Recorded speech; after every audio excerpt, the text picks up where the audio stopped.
Assalamualaikum warahmatullahi wabarakatuh. Belajar lagi bersama Jejak Belajar ID. Ada picture ya ini ya. Ada gambar dadu, pastinya kalian sudah tahu. Sekarang kita akan belajar tentang peluang. Ya. Part 1 ini akan membahas tentang ruang sampel, peluang empirik dan peluang teoretik. Materi peluang ini nanti di setiap tes kalian di SMA, seleksi masuk perguruan tinggi, itu akan ada soal peluang pastinya. Nah, siapakah ilmuwan yang menemukan teori tentang peluang atau probabilitas yang sering disebutkan itu? Apakah ada yang sudah tahu siapakah ilmuwan yang menemukan tentang teori peluang? Yang belum pernah mempelajari tentang peluang, ayo sama-sama kita belajar bareng ya di Jejak Belajar ID ini. Nah, di sini akan ditampilkan inilah penemu atau ilmuwan dari teori peluang. Nah, itu Blaise Pascal. Untuk lebih mengenal atau lebih detailnya, kalian bisa mencari atau browsing ya di internet, pasti banyak info-info mengenai ilmuwan tentang teori peluang. Nah, apa definisi dari peluang suatu kejadian atau probabilitas? Kalau kata peluang, pastinya tidak asing di telinga ya. Peluang atau chance, sebuah kesempatan. Nah, probabilitas atau peluang suatu kejadian adalah angka yang menunjukkan kemungkinan terjadinya suatu kejadian atau percobaan atau eksperimen. Sebelumnya kita akan belajar terlebih dahulu tentang ruang sampel, ya, yaitu himpunan semua hasil atau kejadian yang mungkin dari suatu percobaan. Ini dimisalkan ada contoh pelemparan satu dadu. Kalian pastinya pernah bermain dengan yang menggunakan dadu ya. Contohnya apa? Ya benar sekali, ular tangga. Sampel. Nah, dadu kan ada, mata dadu ada 6 ya, 1 sampai 6. Nah, itu namanya titik sampel, anggota pada ruang sampel. Contoh berikutnya ada pelemparan 2 dadu. Nah, kalau pelemparan 2 dadu ini kira-kira ruang sampelnya ada apa saja ya? Nah, ini di data. Kalau satu dadu kan mata dadunya ada 6 ya, 1 sampai 6. Karena ada 2 dadu, jadi itu di data.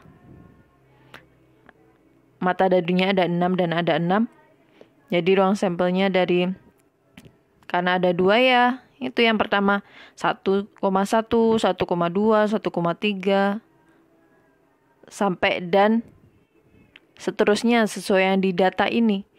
Jadi berapakah banyak dari anggota ruang sampel atau titik sampelnya? Diperhatikan itu ya untuk pelemparan 2 dadu. Jadi kalau pelemparan 3 dadu, yaitu nanti ada 3, misalkan 1,1 sampai seterusnya. Begitu juga pelemparan 4 dadu dan sebagainya. Tapi yang biasanya keluar di soal-soal itu tidak sampai 3 dadu itu biasanya. Yang paling sering itu pelemparan 2 dadu. Eksperimennya seperti itu. Nanti baru ditanyakan berapa peluang pelemparan. Misal yang keluar itu keduanya bilangan ganjil atau yang lainnya. Nah, untuk mempelajari ini kalian benar-benar harus fokus ya, karena kalau belajar matematika itu ya pokoknya fokus. Benar-benar harus sabar. Kalau pengen bisa, kalau sekali 2 kali belum bisa wajar, jangan langsung putus asa, pelajari lagi. Jangan langsung di awal mindsetnya susah sampai kapanpun pasti akan susah kalau pikirannya seperti itu. Nah, terus sampai 6,6. Jadi banyaknya anggota ruang sampel itu berapa? Ini kan sampelnya, ruang sampelnya. Nah, jadi NS atau banyak anggota ruang sampel yaitu 6 kali 6 sama dengan 36. Itu tadi karena 2 dadu ya. Yang satu dadunya yaitu 6. Jadi tinggal dikalikan. Kemudian ada pelemparan satu koin. Terang sampelnya kok bisa A, G itu dimisalkan A itu angka, G itu gambar. Kan ada baliknya ya. Nah, banyaknya rong sampel itu ada 2. Itu titik sampelnya, ada angka, ada gambar. Misalkan ada lagi nih, pelemparan satu koin dan satu dadu. Satu dadu itu kan ada 6 matanya ya, mata dadunya ya. Koin tadi ada berupa angka dan gambar. Di data seperti ini, karena ada 2 benda, jadinya ya ada, misal yang pertama itu kan angka ya, 1, A, A-nya itu angka. 1, G, 2, A, 2, G, dan sebagainya. Jadi coba hitung berapa banyak anggota ruang sampel atau titik sampelnya itu. Kalau yang koinnya tadi ada 2 ya. Banyak anggota ruang sampelnya ada 2. Kalau dadunya banyak anggota ruang sampelnya ada 6. Nah, jadi tinggal dikalikan. Maka banyak anggota ruang sampelnya, kalian bisa tahu jawabannya ya. Yaitu ada 12. Nah, inilah titik-titik sampel anggota dari ruang sampel. Lanjut next ke pembahasannya kedua, yaitu tentang peluang empirik, yaitu nilai kemungkinan suatu kejadian berdasarkan hasil percobaan. Jadi perbandingan ya dari banyaknya kejadian dengan total banyak percobaan. Peluang teoretik memprediksi banyak kemunculan suatu kejadian pada percobaan besar tanpa benar-benar melakukan percobaan tersebut. Jadi, ya ini peluang empirik dengan teoretik itu caranya itu sama. Cuma kalau yang peluang teoretik itu percobaannya dalam skala besar. Jadi yang kita tidak harus benar-benar melakukan percobaan tersebut. Dan kalian kalau melakukan percobaan yang dengan skala besar, waktunya sudah habis, kalian masih melakukan percobaan dan belum mendapatkan hasilnya. Makanya ada istilah peluang teoretik. Ini ada contoh soal ya. Dan pembahasan, Rumi melakukan percobaan pelemparan 2 dadu secara bersamaan. Manakah di antara pernyataan berikut yang benar? Dari A sampai D. Ini ada pernyataan. Kemudian kalian checklist atau kalian tandai B atau S, yaitu benar atau salah dari pernyataan keempat pernyataan itu. Di samping ada pembahasannya ya. Sama-sama belajar. Nanti kalau mau belajar sendiri, berhentikan dulu, di pause. Kalian coba hitung dulu. Kalau benar di checklist benar. Langsung saja ke pembahasan yang A, yaitu peluang muncul mata dadu keduanya genap. Ada 2 mata dadu, jadi ada mata dadunya ada 6, ditulis 2. Nah, itu yang tulisan merah. Karena keduanya genap, jadi pertama dengan kedua harus genap ya. 2,2, 2,4, ya 2,6, 4,2, sampai dengan 6,6. Yang merah-merah ada berapa? Itu adalah NG-nya, yaitu peluangnya yang genap ya. Ada 9, jadi kalau ruang sampelnya 36, jadi 9/36. Ya, benar. Jadi jawabannya B, yaitu 1/4 benar. Oke, next. Pernyataan B, peluang muncul mata dadu pertama genap dan kedua bilangan prima. Cara yang kedua yaitu lingkari untuk bilangan prima 2, 3, 5, kemudian lingkari bagian bilangan genap 2, 4, 6. Itu hanya di titik-titik, tidak masalah, karena yang penting untuk pernyataannya ya. Total ada 9, berarti 9/36, 36 tadi anggota ruang sampel karena 2 mata dadu. Ternyata peluangnya 1/4 ya, bukan 1/3, maka pernyataan tersebut yaitu salah. Lanjut ke pernyataan C, peluang muncul mata dadu 7 sama dengan 0, benar atau salah? Pastinya kalian telah mengetahui ya, kalau mata dadu tidak ada yang 7, maka pernyataan tersebut yaitu salah. Perlu diingat kembali, untuk nilai peluang yaitu antara 0 sampai 1. Bernilai 0 jika kejadian dari suatu percobaan itu tidak mungkin terjadi. Seperti ini ya, peluang muncul mata dadu 7 itu tidak mungkin, karena mata dadu hanya 1 sampai 6. Untuk pernyataan yang terakhir yaitu D, peluang muncul mata dadu keduanya faktor dari 12. Bisa dilihat ya, faktor dari 12 yaitu seperti ini ya. hasil perkaliannya 12.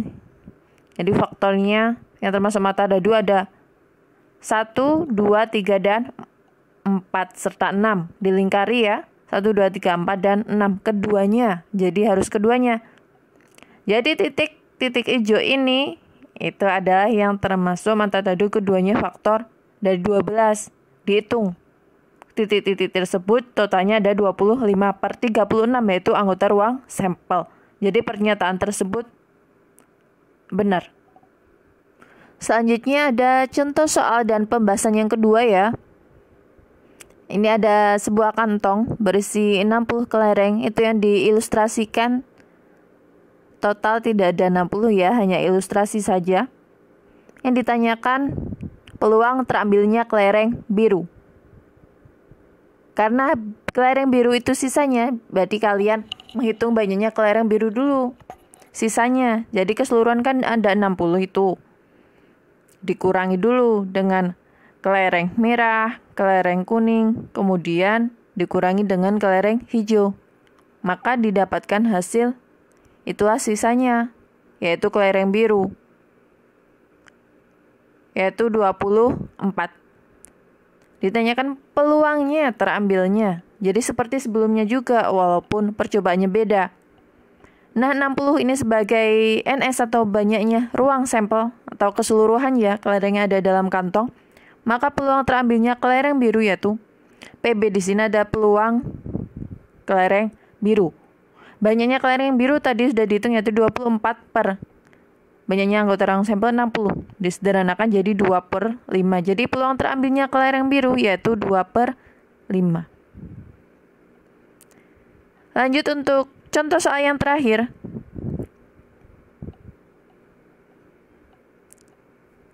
Kalau ini macamnya yaitu ada box berisi 5 bola berwarna merah nomor 1 sampai 5, kemudian bola berwarna kuning 6 sampai 9, hijau 10 sampai 12. Yang pertama, satu bola diambil secara acak.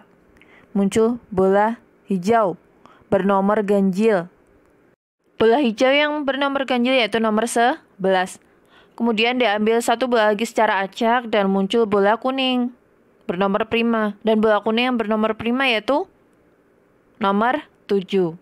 Karena sudah diambil 2, totalnya ada 12, berarti sisanya ada 10. Kemudian yang ditanyakan jika diambil satu bola lagi secara acak, maka peluang terambilnya bola bernomor prima.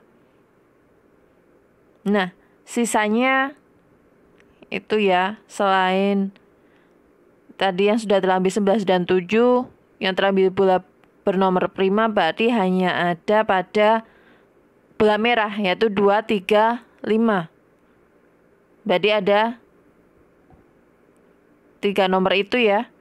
Berarti yang bernomor prima total ada 3/10 sisanya karena tidak dikembalikan. Jadi peluangnya terambil satu bola bernomor prima secara acak yaitu 3/10. Diperhatikan lagi, dicermati. Kalau belum paham, ditonton lagi videonya dari awal sampai akhir, atau bisa juga dengan referensi yang lain dari sumber buku, YouTube, mungkin browsing dan lainnya, atau diskusi dengan teman sebaya. Pokoknya ada berbagai macam cara. Semangat belajar ya, selalu terapkan protokol kesehatan dimanapun dan selalu jaga kesehatan. Wassalamualaikum warahmatullahi wabarakatuh.